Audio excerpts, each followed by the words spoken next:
উদয়পুরের বনদুয়ারে প্রস্তাবিত ৫১ শক্তিপীঠের রেপ্লিকা নির্মাণ প্রকল্পের জন্য কেন্দ্রীয় পর্যটন মন্ত্রক থেকে ৯৭,৭০,০০,০০০ টাকার অনুমোদন দেওয়া হয়েছে জানিয়েছেন পর্যটন মন্ত্রী সুশান্ত চৌধুরী। এর জন্য তিনি প্রধানমন্ত্রী, কেন্দ্রীয় পর্যটন মন্ত্রী এবং রাজ্যের মুখ্যমন্ত্রীকে ধন্যবাদ জানিয়েছেন।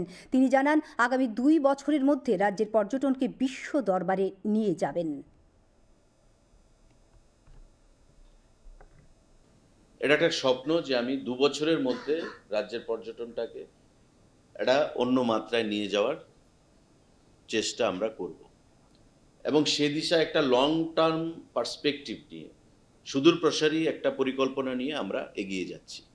শক্তিপীঠের যে প্রজেক্ট, বনদুয়ারের যে ল্যান্ডটা, যে জায়গাটা রয়েছে, সেই জায়গাটাও ট্যুরিজমের নামে আনা হয়েছে।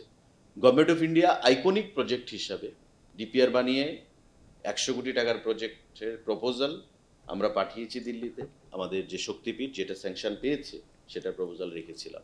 কেন্দ্রীয় সরকার, ট্যুরিজম দপ্তর, আমি ধন্যবাদ জানাবো মাননীয় গজেন্দ্র সিং শেখাবতজিকে, যিনি পর্যটন এবং কালচার ডিপার্টমেন্টের মিনিস্টার।